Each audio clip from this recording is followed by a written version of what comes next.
Good afternoon, ladies and gentlemen, and a great big Palm Beach welcome to all of you. We have many people here from Ireland, and I want to give them a special welcome.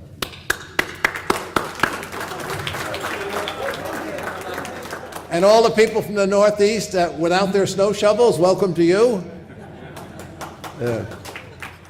I'm Mike Gibbons, and I'm past president of the Ireland U.S. Council, which is a business organization, and we have members in Ireland and in the United States, and we promote business and cultural ties between Ireland and America. That's what we do.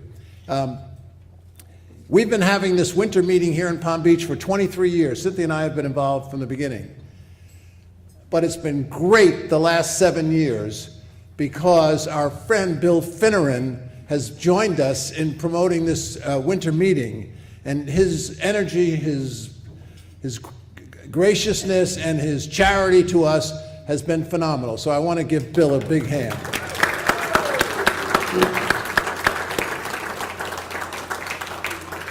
The current president is Brian Stack, and Brian, unfortunately, has just had back surgery in New York, so he's up there recovering. That shoveling snow is not good for you. Now, first, right in the beginning here, I would like to acknowledge the Irish ambassadors here, Ann Anderson. Special welcome to Ann. And Ann will address us after lunch. And our other speaker today is John Leahy from Quinnipiac University. And Dr. John Leahy's right here. Welcome, John. And John will be addressing us in a few minutes. But right at the outset, I'd like to acknowledge the great work of the Ireland Funds. And we have a number of their executives here tonight. John Fitzpatrick, their chairman, is right here. John, welcome to you. And a number of their directors are here. Mike McGrath, Jack Sharkey. And last night they honored Laura Dodge, and she's here. So a big welcome to all of them. And I forgot Tom Quick, and Tom Quick is here too. Welcome, Tom. I'd like to acknowledge also the Honorable Dennis Coleman, who served our country as the United States representative to Bermuda. So welcome to you, Dennis.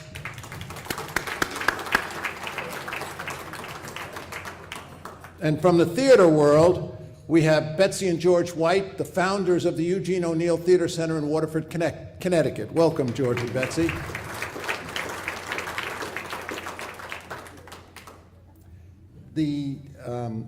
I want to welcome also the founders of the Burns Library at Boston College, Eileen and Brian Burns. They're right here.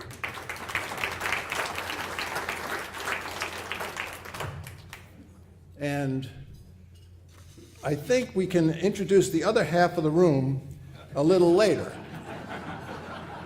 But the Consul General for this part of the world from Ireland is headquartered in Atlanta, so a special warm welcome to Paul Gleason. Here's Paul right here. And this is a phenomenal story that this couple, their grandson was born with autism, and they've taken it on to create awareness of autism, education about autism, research on autism worldwide. And they've done such a phenomenal, it's mind-boggling that they've raised almost $500 million in a short period of time, and they've gone from everywhere from the halls of Congress to see the Pope, and they've done a phenomenal job. So please welcome Bob Wright right here. Bob.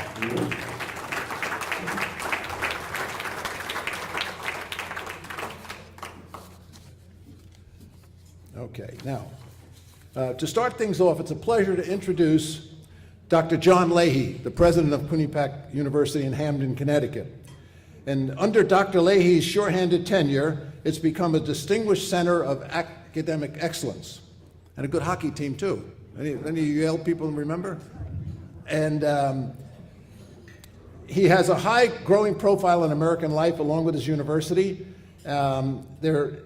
They have an immensely successful polling operation, conducts on social and political issues of the day, and that's when you hear their name a lot of times. But they also inaugurated the most important institution in the life of Irish America, and Ireland's Great Hunger Museum. It's a stunning accomplishment and represents a significant contribution to education, scholarship, and research on this seminal event in Irish history, which of course impacted America in such a large way with all the immigration. This museum they created comprises the largest collection of art and sculpture relating to that human rights catastrophe that devastated the island of Ireland from 1845 to 1852. And they have great scholarship there, and they have a lot of great historians from both sides of the Atlantic and on this magnificent event. So Dr. Leahy is going to tell us a little bit about that. Please welcome Dr. Leahy.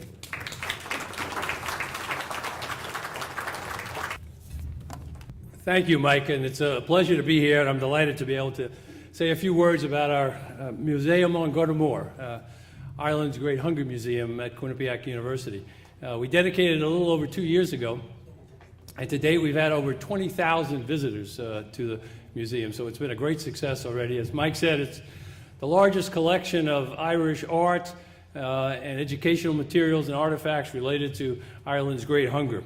We left at your place. You have a book that we published on the museum, which will give you a lot of information. I'll try to keep my remarks relatively brief. You don't want to talk about art, you'd like to see it. So I have prepared a 5-minute video that you'll be seeing in a few minutes, which will give you a much better sense of the museum and some of its content. There's also at your place just a little folder here with a painting by Lillian Davidson, a very powerful piece that as you walk up the stairs in the museum to the main gallery floor, that's the painting you see. And if you open it, on either side, there's educational panels that we have on either side of that painting to help educate people about the Great Hunger and its true meaning and consequences. And I won't bore you with a great history lesson on the Great Hunger. If you are interested, though, the finest book for my money is Christine Keneally's This Great Calamity, which I read in 1996. And it was a great, for me, an intellectual awakening about the Great Hunger. But let me just say very briefly 2 things that handout contains that you do need to know about the Great Hunger. First of all, it was the worst catastrophe in Ireland's history, and indeed the worst disaster in 19th century Europe. The second thing is that it was an avoidable tragedy, and that's probably much less well known than the first. The population of Ireland during 1845 and 1852, over 1.5 million people died of starvation during that period, and more than 2 million had to leave the country to avoid death and starvation. The population of Ireland during the 10-year period from 1845 to 1855 was cut in half, from over 8 million prior to the famine, as we called it back then, or the Great Hunger, as we call it today, to just 4 million. And think about it, the population today in Ireland, in all 32 counties, is only 7 million people. It's still, to this day, 170 years later from the Great Hunger, has not reached the levels of population pre-Great Hunger. So it was, and it not only was devastating for Ireland during that period and the people who directly suffered, but it really held Ireland back from development for the better part of 150 years, really, until quite recently its admission to the European Union and the Celtic Tiger and the tech boom and intelligent leadership in Ireland in developing and attracting companies to that island. So it was enormously damaging to Ireland, not just during the 7-year period, 1845 to 1852, but really for the better part of 150 years. The second piece is an avoidable tragedy. Yes, there was a fungus that infected the potato crop during that 5-6 year period. Really the origin of that, we think, was probably a healthy group of potatoes in Pennsylvania that made their way to Europe, and eventually the fungus made its way to Ireland. But while the potato crop was destroyed during that period, and that by itself certainly would have caused some suffering and some death, the amount of food other than potatoes produced in Ireland alone during that period was enormous and shipped out of Ireland during all the years. You'll read Christine Keneally's book. She documents from the export records in the book the amount of export of food out of Ireland during the famine, during the Great Hunger, while the deaths were going up, the export of food was going up as well. And then you add to that, it was part of the United Kingdom from 1801, the Act of Union. So the resources of the wealthiest empire in the world at that time could have significantly reduced the suffering and deaths during that period. They, during that whole period, did not close the ports to allow food produced in Ireland to stay there. They did not reduce the tariff, so imported food that did come in, the price was well beyond the means of a typical Irish peasant. So the story that the British did all they could to help the Irish, and that it was an act of God, or worse yet, it was the Irish's fault that this happened, is simply not the case. If there was the political will and the recognition of the Irish as citizens of the UK and as human beings deserving respect, that tragedy, unfortunately, did not have to occur. Well, let me just tell you quickly about the museum itself. On the ground floor of the museum, we have some paintings from the 19th century. Actually, the oldest painting is from 1828. James Arthur O'Connor did a beautiful, I think beautiful, landscape of the Connemara area. This was 100 years before Paul Henry did many of the landscapes that made the west of Ireland the sort of romanticized, idealized. But from that, at that time, back in 1828, it was not considered, it was considered a desolate place and not appropriate even for art. That's the oldest piece. The newest piece is on the main floor by Bobby Balla, a contemporary artist, some renowned social activist, and that was produced, a stained glass piece called On Garter Moor, for the exhibit itself. So the span of the collection actually is almost 2 centuries, 182 years to be exact. In addition to the James Arthur O'Connor piece down there, we have one from 1847, the middle of the famine. In fact, we very often say in 1997 was the 150th anniversary of the Great Hunger, and that's because we use 1847, which was the third consecutive year of the potato crop failure and a lot of deaths, and it was a very cold winter that year. And in 1847, we have a Daniel MacDonald piece that shows Irish peasant children, and it's a very subtle piece. You couldn't do something directly critical during that time if you were an artist, because you needed patrons, you needed wealthy people to purchase your art and commission your art. So during that period, there was not a lot of art that accurately depicted the Great Hunger. But Daniel MacDonald's piece is an important one. It's a discordant view between the figures and the landscape, sending a subtle message that everything was not all right. In addition, there's one painting from 1853 by Erskine Nicol I would bring to your attention. He was a very famous Scottish painter. He was teaching at Trinity College Dublin during the Great Hunger. And this piece, as in several pieces by Erskine Nicol, depicted the Irish reflecting the worst stereotypes of the Victorian England of the time. It's an eviction scene where you would think they'd be depressed and unhappy. Instead, Nichols shows them, they drag their table from their little hut that was knocked down, and they're partying, drinking, arguing. It's called a knotty point. And worse than that, some of the figures in it, a boy and an adult, are depicted as with simian features, ape-like figures, depicting them as less than human beings. And again, we have a number of other pieces there. Between 1828 and 1900, we have actually a Yeats down there that's a post-Great Hunger emigration scene where a young man sitting in a bar contemplating his bleak future with posters around the bar as to where he might go: Canada, Australia, the United States. And then as you walk up to the main floor, most of the art depicting the Great Hunger has been done really in the last 25 years. So when I say we have the largest collection, it's not like it's a vast collection of Great Hunger related art. And we have paintings by some of the very best Irish artists who have international reputations. Bobby Balla being one, Brian Maguire, Hughie O'Donoghue, On Your Knees piece, Alana O'Kelly. We have many sculptures. The Irish government in 1995, to lead up to 1997, anniversary, commissioned a number of pieces of sculpture. One, a family piece at the Custom House Quay in Dublin, that's by Rowan Gillespie, we have several pieces by Rowan. Also, John Behan was commissioned to do that coffin ship some of you may have seen in Croagh-Patrick in County Mayo. We have a miniature version of that, as well as many other paintings by John Behan. And we have some Paul Henrys and Margaret Allens and a number of others. Again, we have some of the very best Irish artists. We don't have all of their best paintings. They're in the National Gallery and elsewhere in Ireland, but we have some stunning pieces of work. I always like to mention, when I talk about the museum, three people. I've already mentioned Christine Keneally, the great historian who's now a professor of Irish history at Quinnipiac University. The second is Brian Burns. Brian inspired his collection, as many of you know, as the finest collection of Irish art, 19th century, early 20th century. And I had the good fortune in 1997 or 8 to give the introduction to the exhibit of his collection that was at Yale at the time, at the British Museum at Yale.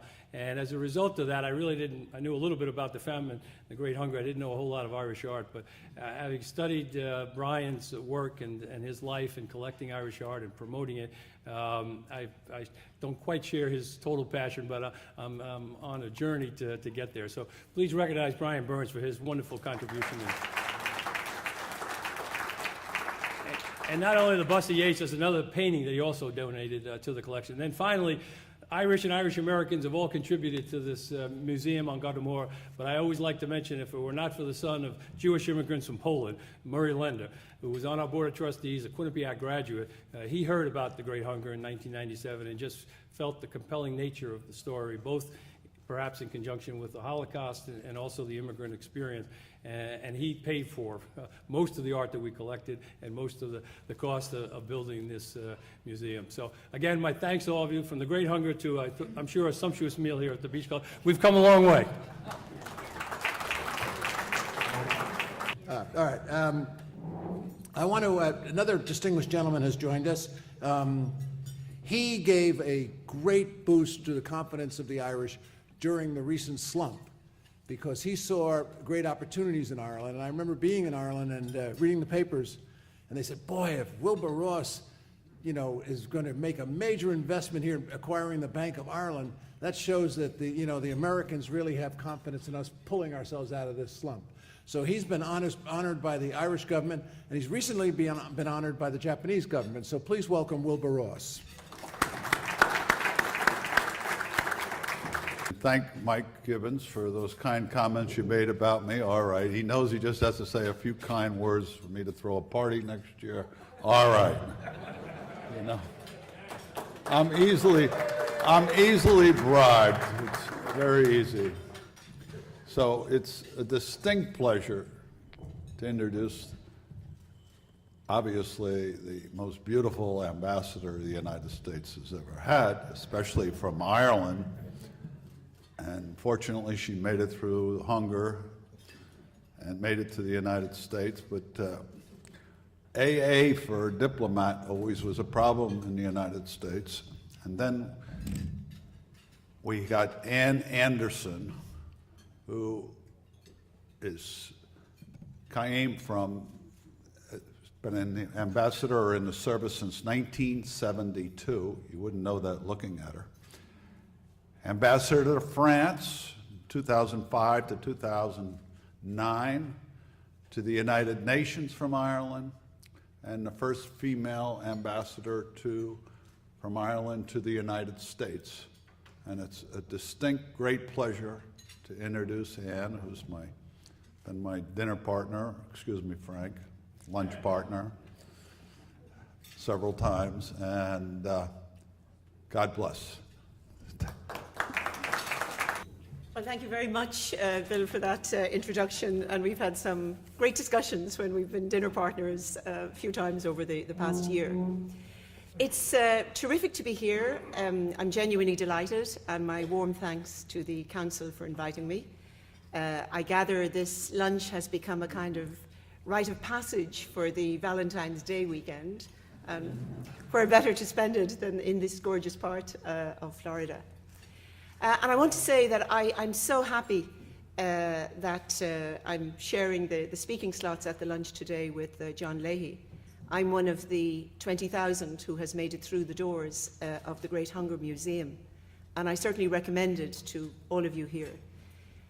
Even though it's so long ago, back in the mid-1800s, the experience of the Great Famine has really imprinted itself on the Irish psyche, and it affects our sense of ourselves, our view of our history, our prioritisation of issues in the contemporary world, our shaping of our development aid policy, which has a very big focus on food security. So you actually don't know who we are. You don't really understand the Irish people unless you understand that part of our history. And so I follow that recommendation that John gave you to all of you to go and visit the Great Hunger Museum. And as I sat there listening to him, I was thinking, you know, there's something very poignant and a great source of pride for me to be coming and talking to you today about Ireland's economic renaissance. Because when you think of the long and often heartbreaking history we Irish have had, it's wonderful that there's something positive, there's so much that's positive that I can talk about today. But before I come to that, I do want to say a word in acknowledgement of the Ireland-US Council and its long and rather storied history at this stage. As you all know, of course, created just before that visit by John F. Kennedy to Ireland in 1963, back to the land of his ancestors. So it's been an extraordinary history over those decades. And I like so much of what the Council is doing, and in particular, I'd pick out the work that you do with scholarships and arranging work experience for young people. Many of you were at the dinner last night, the American Ireland Fund dinner, and John Fitzpatrick, who's here today, was talking so eloquently about the need to connect to the young generation, to make them feel the strength of their Irishness. And that's a conversation we all need to continue to have, but the work that the Council does is very important in that regard.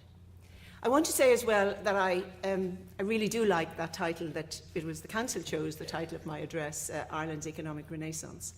And I would say also, it's so much better than the titles that have been suggested to me or even foisted upon me so many times over the last months as we have the Irish economic resurgence. People keep coming back to, you know, the return of the Celtic tiger and the rebirth of the Celtic tiger. And I keep reminding people, you know, there's no nostalgia in Ireland for the Celtic tiger years. Yes, we're happy with our recovery, all of that, but there was a lot that wasn't right about the Celtic tiger. And I often joke with people and say, you know, well, the tiger was never an animal that was native to Ireland, and we discovered to our cost that it doesn't do so well out of its natural habitat. So economic renaissance suits me far better as a subject to talk about. And I think one can fairly apply that without being too much prone to putting on the rose-coloured spectacles. I think it is fair to apply that term economic renaissance to what's happened in Ireland. Because I just have to take you, and I'll only do this very briefly because it's not a happy experience, to take you back to 2008 and to remind you of where we were at that time. That was, of course, the year that the Irish economy crash landed, and many, if not all of you, will be very familiar with the dreary script that followed that crash landing. In the wake of the banking and the debt crisis, we had the bailout, the loss of our economic sovereignty, the years of austerity, and the huge dent to our international reputation. Morale was low, emigration was high, consumer confidence was absolutely on the floor back in Ireland, as people were worried about the months and the years ahead. So if you fast forward to where we now are, it is absolutely transformative to look at the current situation. Last year, as many of you will know, we had a growth of 4.7%. I mean, that by any standards is extraordinary. By European standards, it is quite amazing. It was by a significant margin the highest growth rate in Europe. Our public finances are back under control. This year, we are going to hit the EU target of our deficit being below 3%. We're back in the market for financing in the normal way. Obviously, as I said, and as you all know, we're out of the bailout, and our bonds are now selling at historic lows. So reflecting all of this, consumer confidence has hit a 7-year high. Unemployment, of course, it's still too high. It's at 10.5%, but that is almost 5 percentage points down on where it was 2.5 years ago. So that's a real measure of what's going on in the economy. And those unemployment rates are falling not because people are emigrating in large numbers. There is still some emigration, but it's well down on where it was at the height of the austerity. So the unemployment figure is coming down because real jobs are being created, and good jobs, full-time jobs in the economy. Now, of course, beyond that kind of statistical snapshot, the real question for all of us is this recovery sustainable? Is it going to last? And we certainly believe that it is. And happily, the economists agree with us on this, because even when you look at the range of current predictions for the growth in the Irish economy in 2015, it's averaging out. In predictions are slightly different, but in general, people are predicting 3.6% growth this year, which will still be extraordinarily strong by any standards, and particularly by European standards. And so the question, of course, is, again, when we look at the sustainability of the recovery, what's driving the recovery, and are those drivers of the recovery going to last into the future? All of you know, obviously, it's your business to know, but you know that Ireland is one of the most globalised economies in the world. So, of course, it's not going to come as any surprise to you if I say that two of the key drivers of our recovery are our exports and FDI, foreign direct investment. And on both of those fronts, the picture is looking very, very good. Our exports are powering ahead, and currently our exports from Ireland are at an all-time high. We're well back above the pre-2007 peak, back to those figures in 2007, before the crash, when we were exporting so strongly. 2014, last year, we saw an 8% increase on growth of exports the previous year, and all the predictions for this year are very positive. In that, of course, we're going to be aided, we expect, by the current exchange rate. As you will know, the euro is relatively weak at present, and that brings a whole lot of issues in its train, but certainly in terms of exports, it's a plus for us. Another plus for us is that two of our key export markets here in the United States and in the United Kingdom, those economies are doing relatively well. And of course, when they do well, it's good for our exports here. Now, on the FDI front, again, things are looking really well. The foreign direct investment continues to pour into Ireland. 2013 was the best year in a decade for FDI in Ireland. So way back to the levels, and surpassing the levels we had before the crash. And 2014 more than matched 2013. And from all my discussions with the IDA, our agency that attracts FDI to Ireland, it's clear that the pipeline is really excellent. So FDI prospects looking very good. Obviously, most of you will know the kind of mantra that we apply there in terms of talking about our FDI. It's the 4 T's, and I have this off by heart at this stage. I've used it on so many occasions, but it still does sum it all up. It's the tax, it's the talent, it's the technology, and it's the track record. Now, on tax levels, you'll all be familiar with our 12.5% corporate tax, and that is absolutely rock solid. During the depths, if I put it that way, of our austerity, we did face some pressure from some of our EU partners. People like the French and so on thought that one of the ways forward for us was for us to increase our corporate tax rate. We were absolutely adamant, even at the worst of times, that we were not going to touch our tax rate. And I think our European partners have well understood that, and the pressure has certainly eased, if not entirely disappeared, in that regard. So the tax rate is going to stay at 12.5%. All the political parties, public opinion, are rock solid on that. The talent is extraordinary, and I know I might sound just like an Irish ambassador saying what an Irish ambassador would say, but it is true. If any of you, I mean, you just have to go to Ireland, go to Dublin, if any of you have been there recently, it is absolutely humming in that regard. There is the young Irish workforce, one of the best educated workforces in Europe. And the statistics are there. I'm not going to stun you with statistics after your lunch, but they're there to demonstrate those figures for third level education in Ireland and where we stand in European terms. But it's not just, and that's what's interesting, it's not just the Irish talent. If you're in Dublin, in particular in Dublin, but around the country, but let's just talk about Dublin for a moment, you will just feel it and see it on the streets. You have all these young, tech-savvy people who are coming in from all over Europe. Today, what you're seeing is that influx of young, tech-savvy people from France, from Spain, from Italy. And when I'm in Silicon Valley, and I've been there myself and with the Taoiseach and in various combinations, and what we hear again and again from the multinationals there is we love the talent in Ireland. We love the Irish talent, and we are amazed at the breadth of talent that is now available to us in Ireland from so many European countries. And then I mentioned the tech and the track record, and I think they speak for themselves because, again, I'm sure you'll be fairly familiar with this, but practically all the top pharma companies, the top ICT companies, the medtech, which is such a strong sector for us, they're all there, and they are our best ambassadors often. And the IDA constantly, when we're attracting new investment, we invite the potential investor to go and talk to the companies who are already there. And go and do it privately, not with us listening and them having to say the right things. Go and talk to them. And again, that proves to be the best advocacy is on the part of the companies who are already there. Beyond those two factors that I mentioned, our exports and our FDI, there are other drivers, obviously.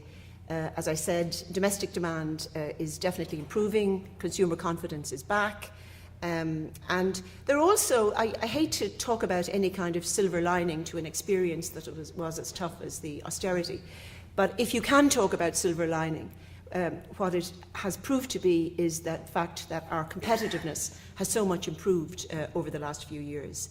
The labour costs and other business costs have come well down, and that's obviously adding to our competitiveness.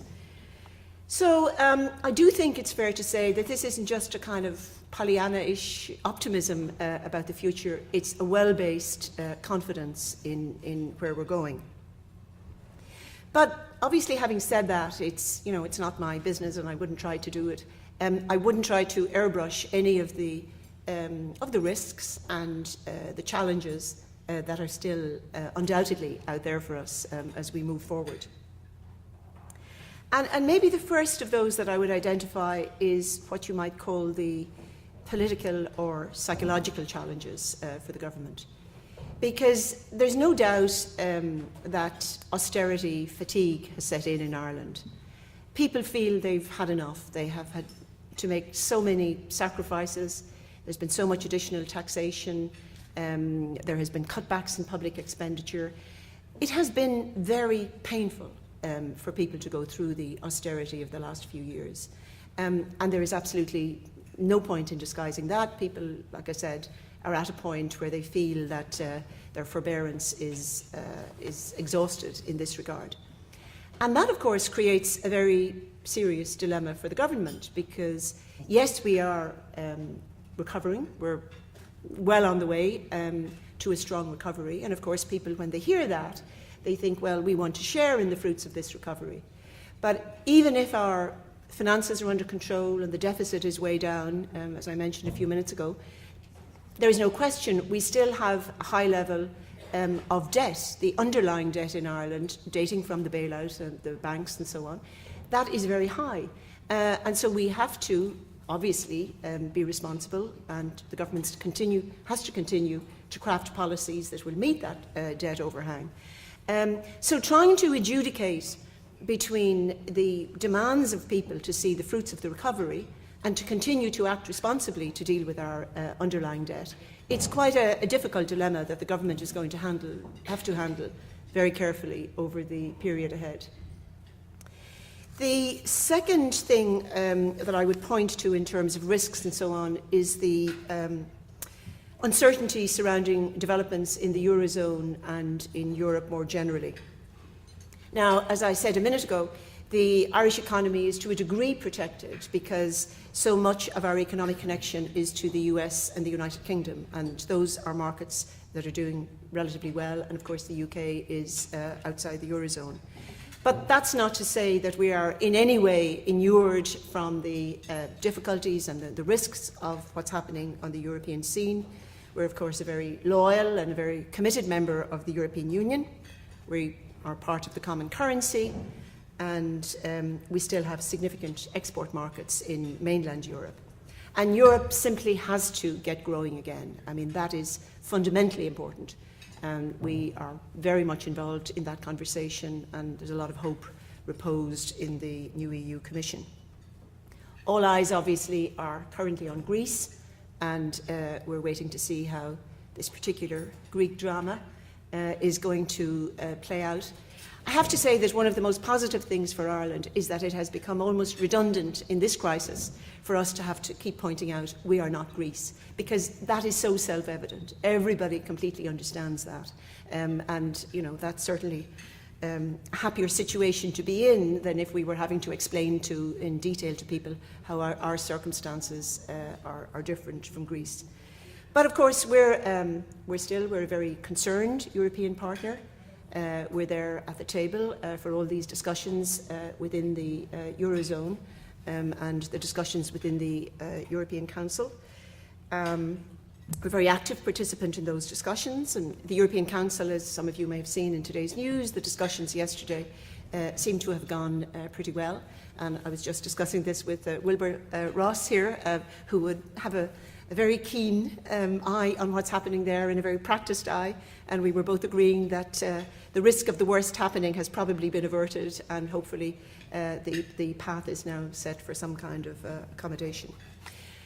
Third risk to which we have to pay attention, of course, is staying ahead of the competition in terms of FDI attraction. It's a tough market out there. You're just as good as your performance today. Can't rest on your laurels from yesterday. So we just have to make sure that every aspect of our FDI package stays best in class. So just to summarise on this part, economic renaissance, yes, as I said, I think it's a fully justified term. We're back on our feet.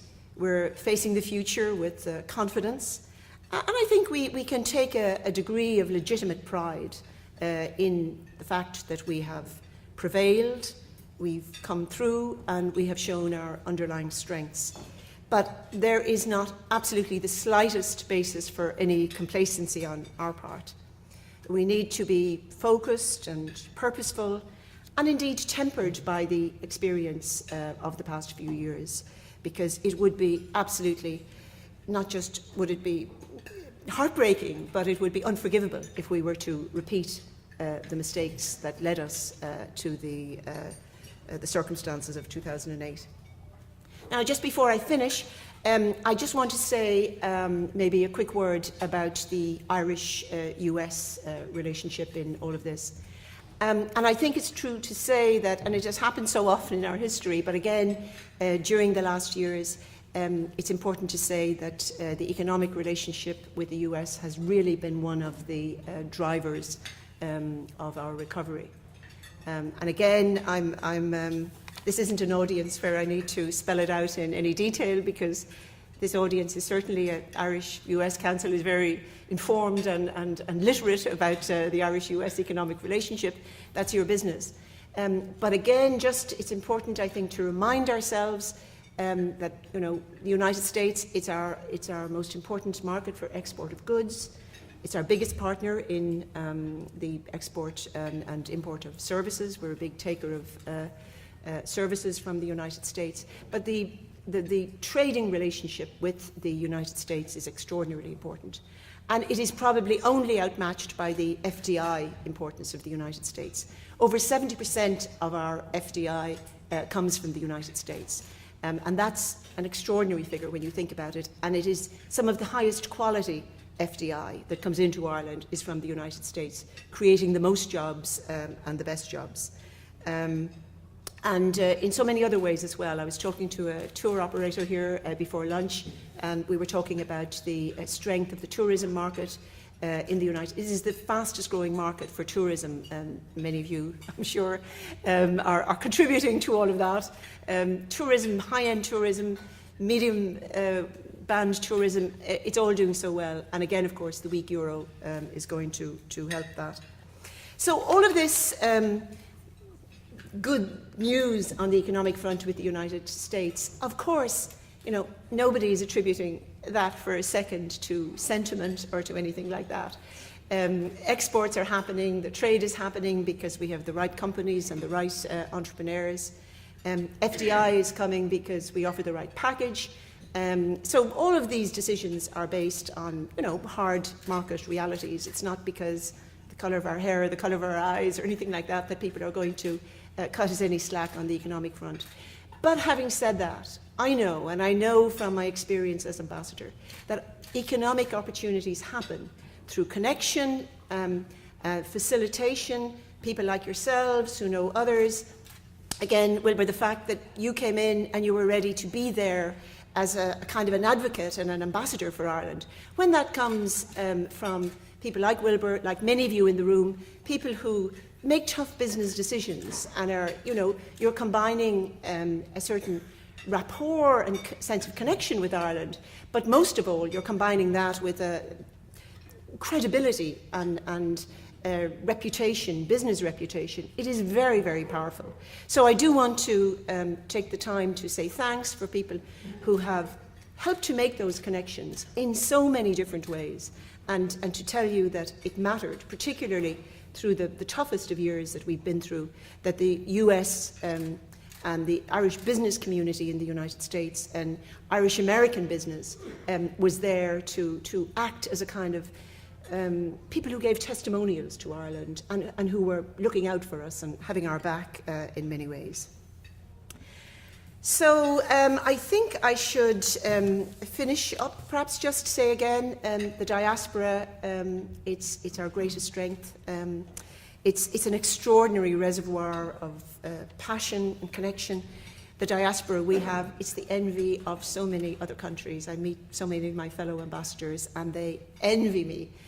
This extraordinary passion and connection of almost 40 million Irish Americans. And so there is, and just as I finish then, I want to talk for just one moment about that pride and connection and how it's going to be manifest next year. Because next year, 2016, will be really a landmark year for Ireland. I know many of you are more than familiar with Irish history, and you'll know that next year is the centenary of the rising of Easter 1916, which led a few years later to Irish independence. It was really the seminal event in the path that led to Irish independence. And it's going to be celebrated back in Ireland with a great deal of pride. And I have been very anxious that it would be celebrated properly in the United States and in Irish America. True to the origin of what happened in 1916, of course, and honouring that and interrogating that, but also celebrating the journey, the 100-year journey. And so we're going to have events all over the United States, and our flagship event is going to be a big festival at the Kennedy Centre, a 3-week festival next year.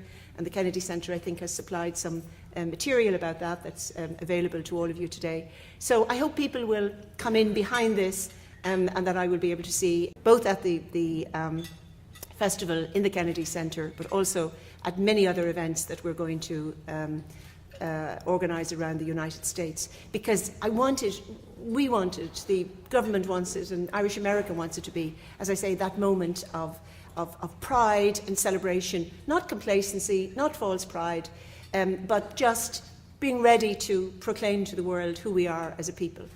And so again, just as I wrap up, to say that it's been wonderful to have the beginning and the end of this lunch fall out in the way they have. Hearing such a poignant presentation from John and from the video about our past. And it is my wonderful privilege to be representing Ireland here at a time when we can talk with genuineness and pride and appreciation about the reality of our economic renaissance. So thank you all very much.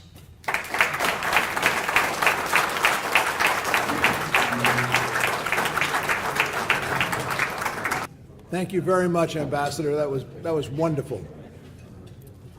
And your introduction was good too, Bill. And John, thank you. Your presentation was excellent.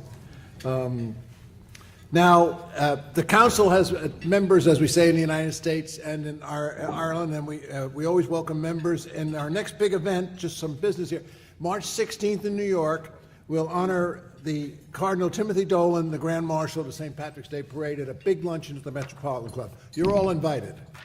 And Friday, April 17th, we'll be in Ireland for our big luncheon in Ireland. And then June 11th, we will give our scholarships out for the Irish students selected by the Irish universities to come work in American corporations this summer. And we provide housing and all these other things for them. So it's a great experience for the young people in Ireland. Ladies and gentlemen, thank you very much for coming.